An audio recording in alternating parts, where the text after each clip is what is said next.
পবিত্র মাহে রমজান আমাদের কাছে এসেছে রোজাদারদেরকে ওলি বানানোর জন্য।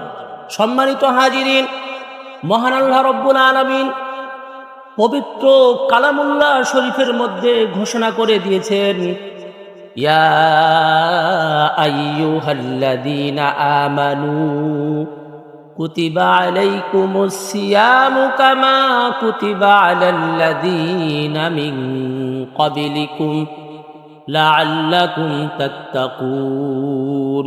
হে আমার বান্দা বান্দিরা, তোমরা শুনে রেখো, তোমাদেরকে পানাহার বন্ধ করে কষ্ট দেওয়ার জন্য আমি তোমাদের উপরে রোজা ফরজ করি নাই।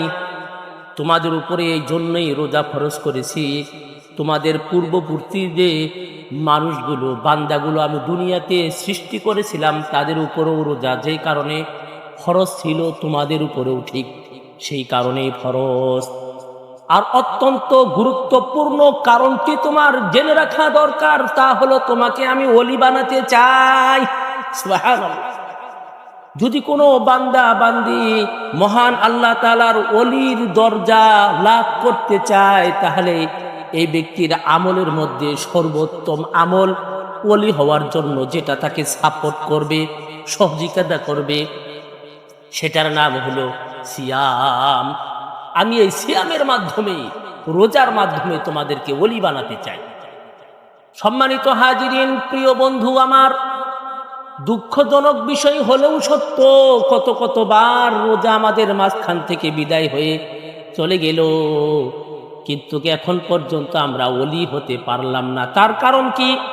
তার কারণ হলো আমরা পানাহার করি নাই, অনাহারে ছিলাম ঠিক, খাই নাই, রোজা রেখেছিলাম ঠিক, কিন্তু রোজা রাখার যে কিছু শর্ত রয়েছে সেই শর্তগুলো আমার মাধ্যমে পুরা হয় নাই, বিদায় আমি তাকওয়া অর্জন করতে পারি নাই, মহান আল্লাহ তাআলার ওলি হতে পারি নাই।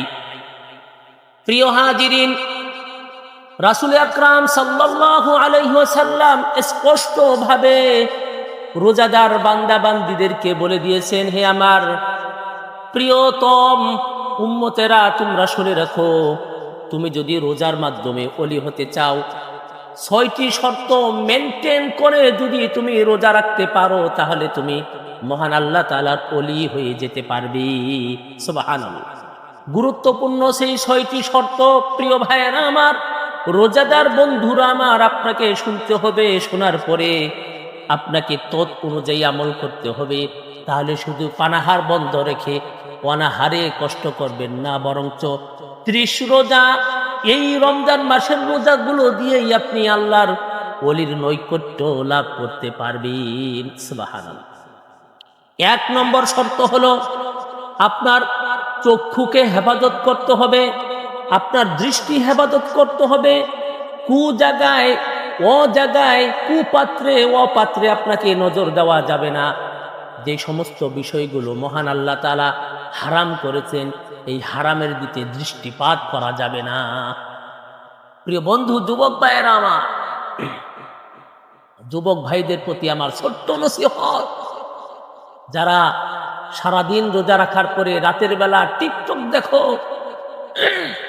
সুন্দরী মা বোনদের নাচ ড্যান্স দেখো, তোমাদের প্রতি আমার আকুল আবেদন, এই কুপাত্রে তোমাদের চোখকে লেলিয়ে দিয়ে তোমার রোজাকে, তোমার জীবনকে তুমি ধ্বংস করিও না।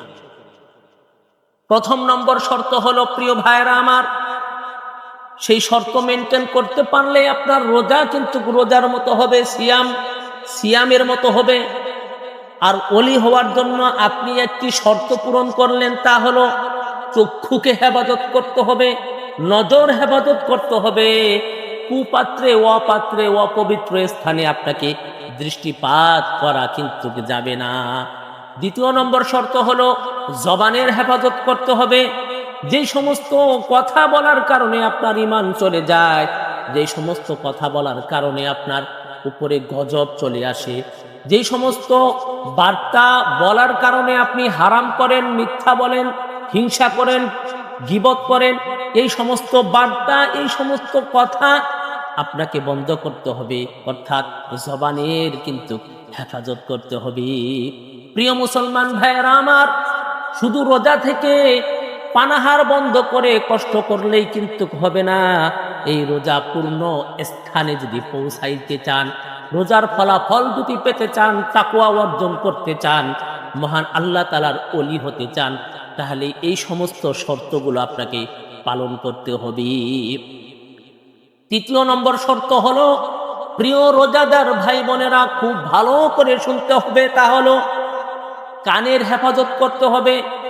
হারাম গান বাজনা শোনা যাবে না, গীবত শোনা যাবে না, চগলখুরি, পরনিন্দা, হিংসা, অন্যের সমালোচনা নিজের কানের মধ্যে আনা যাবে না। এই সমস্ত হারাম কাজ, এই সমস্ত হারাম বার্তা, হারাম মেসেজ যদি আপনি আপনার কানের মাধ্যমে নিজেকে নিয়ে কিছুক্ষণের জন্য আনন্দ, কিছুক্ষণের জন্য রসিকতাও করেন, তাহলে আপনাকে বুঝে নিতে হবে আপনার রোজা কিন্তু আপনাকে কি দিবে না, ওলির দরজায় নিয়ে যেতে পারবে না। প্রিয় রোজাদার ভাইয়ারা আমার, প্রথমে চোখের হেফাজত, তারপরে জবানের হেফাজত, তারপরে কানের হেফাজত, এরপরে যেই বিষয়টা 4 নম্বরে হেফাজত করতে হবে তা হলো পা থেকে নিয়ে মাথা পর্যন্ত আপাদ মস্তকের মধ্যে যতগুলো অঙ্গ প্রত্যঙ্গ আছে সমস্ত অঙ্গ প্রত্যঙ্গের কিন্তু হেফাজত করতে হবে। শুধু চোখের আর জবানের আর কানের হেফাজত করলে হবে না, বরং পায়ের হেফাজত করতে হবে, হাতের হেফাজত করতে হবে, সমস্ত কিছুরই হেফাজত করতে হবে। প্রিয় রোজাদার ভাইয়েরা আমার, ভালো করে খেয়াল করতে হবে, মহান আল্লাহ রব্বুল আলামিন রমজান মাসে যেই সমস্ত হালালগুলো ছিল সেই হালালগুলো রোজার কারণে হারাম করেছেন। স্ত্রী সহবাস হারাম করেছেন, খাওয়া হারাম করেছেন, পানি হালাল ছিল হারাম করে ফেলেছেন। অথচ দুঃখজনক সত্য হলো এই যে আমরা হারামগুলোকে কিন্তু হালাল করে ফেলে দিয়েছি। এই জন্য আমার শরীরের অঙ্গ প্রত্যঙ্গের মাধ্যমে যে সমস্ত কাজগুলো আমি করি, আমাকে খুব ভালো করে মাথা খাটাইতে হবে, মেধা খাটাইতে হবে। মহান আল্লাহ রব্বুল আলামিন আমাকে যে অঙ্গ প্রত্যঙ্গগুলো দিয়েছেন, এই অঙ্গ প্রত্যঙ্গের মাধ্যমে যে সমস্ত কাজগুলো আমি করতেছি, এটা কি মহান আল্লাহ রব্বুল আলামিনের হুকুমের মধ্যে আছে, না আমি আমার উপরে গজব করতেছি? এই জন্য শুধু পানাহার বন্ধ করে নিজেকে কষ্ট দিয়ে, পাকস্থলীকে কষ্ট দিয়ে রোজার নামে অনাহারে থেকে কোনো লাভ নাই যদি আপনি এই শর্তগুলো পালন না করেন। প্রিয় হাজিরিন, শর্তগুলো পালন করতে হবে। 5 নাম্বার বিষয় হলো অত্যন্ত গুরুত্বপূর্ণ বিষয়, সেটা হলো যে আপনাকে সেহরির সময়ে, ইফতারির সময়ে, রাতের বেলা যে খাবারগুলো খাবেন সেটা হালাল হতে হবে। সেটা কি হতে হবে? সেটা হালাল হতে হবে। এক লুকমা খাবার যদি আপনার পেটের মধ্যে হারাম প্রবেশ করে, প্রিয় রোজাদার ভাই বোনেরা জেনে রাখবেন, মনে রাখবেন, আপনি রোজা রাখতে পারেন ঠিকই, এই হালাল খাবারের মাধ্যমে যদি আপনি সেহরি খান আপনার রোজা হালাল হবে না। হারাম খাবারের মাধ্যমে যদি আপনি ইফতার করেন আপনার রোজা হালাল হবে না। এই জন্য ভালো করে কামাই রোজগার যে করেন সেসবের দিকে মনোযোগ আকর্ষণ করতে হবে, খুব ভালো করে বিচার বিশ্লেষণ করতে হবে, তাহকিক করতে হবে। আমি যে খাবারগুলো খাচ্ছি, যেই খাবারের মাধ্যমে সারাদিন রোজা রাখবো, যেই খাবার খেয়ে আমি ইফতার করে রোজাটাকে ভাঙবো, আমার খাবার কি হালাল না হারাম, এটা খুব ভালো করে তাহকিক করতে হবে প্রিয় ভাইয়েরা আমার। এবং এখানে আর কি বিষয় সংযোগ করা লাগবে, সেটা হলো ওভার খাওয়া যাবে না, বেশি খাওয়া যাবে না। পুষিয়ে নিচ্ছেন, সারাদিন রোজা রাখবেন, এই জন্য সেহরির টাইমে যতটুকু খাবার আপনার দরকার ছিল সেই খাবারটুকু খেয়েছেন, সকালবেলার নাস্তাও খেয়ে নিলেন, দুপুরবেলার খাবারটাও খেয়ে নিলেন। এরকম ওভার খাওয়া যদি খান তাহলে কিন্তু হবে না। ডাক্তারেরাও বলে ওভার খাইলে কিন্তু মানুষের মধ্যে একটি সমস্যা আসতে পারে,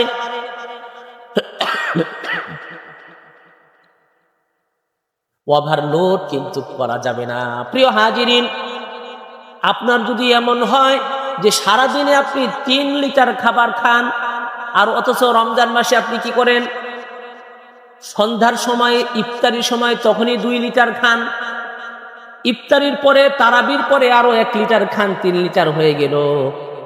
যখন সেহরি খাইতে বসেন তখন মনে মনে ভাবেন সারাদিন তো খাওয়া হবে না, অতএব দুপুরেরটাও খাই, সকালবেলার নাস্তাটাও খায়, তখনও আপনি 2 লিটার খাইলেন, হয়ে গেল আপনার 5 লিটার। রমজান ব্যতীত আপনি খাইতেন 3 লিটার, অথচ রমজান আসার কারণে আপনি খাচ্ছেন 5 লিটার। এই যে ওভার খাওয়া, এটা স্বাস্থ্যের জন্য যেমন ক্ষতিকর, মহান আল্লাহ রব্বুল আলামিনও বলতেছেন ওভার খাওয়ার পরে আপনি যদি রোজা রাখেন, এই রোজাও কিন্তু আপনাকে পূর্ণাঙ্গ ফল দিবে না। 6 নম্বর শর্ত যেটা পালন করতে হবে সম্মানিত হাজির রোজাদার ভাইয়েরা আমার, তা হলো আপনাকে অহংকার মুক্ত হতে হবে, বিনয়ী হতে হবে। আপনি যদি মনে করেন আমি রোজা রাখি, আমি নামাজ পড়ি, আমি তারাবি পড়ি, আমি হ্যাং করেন গা, আমি ত্যান করেন গা, আমার মতো ভালো মানুষ কি আছে, নিজের মধ্যে যদি একটু এরকম অহংকার ভাব নিয়ে আসেন আর অন্যকে ছোট্ট মনে করেন, তুচ্ছতাচ্ছিল্য করেন, আপনাকে বলে রাখি মহান আল্লাহ রব্বুল আলামিন বলতেছেন রোজার যে শর্তগুলো ছিল বাছাধন, তোমার কিন্তু সেই শর্তগুলো পূরণ হলো না। এজন্য বিনয়ী হতে হবে। রোজা রাখার পরে আপনাকে বিনয়ী হতে হবে, স্মার্ট হতে হবে, নিজেকে ছোট মনে করতে হবে, ভদ্র ও সভ্য হতে হবে। যদি ভদ্র হতে পারেন, সভ্য হতে পারেন, বিনয়ী হতে পারেন, মহান আল্লাহ তাআলা বলতেছেন যদি বিনয়ী হওয়ার পরে তুমি যদি রোজাগুলো রাখতে পারো, মহান আল্লাহ তাআলা তোমার রোজাকে কবুল করবে। কিভাবে বিনয়ী হবেন?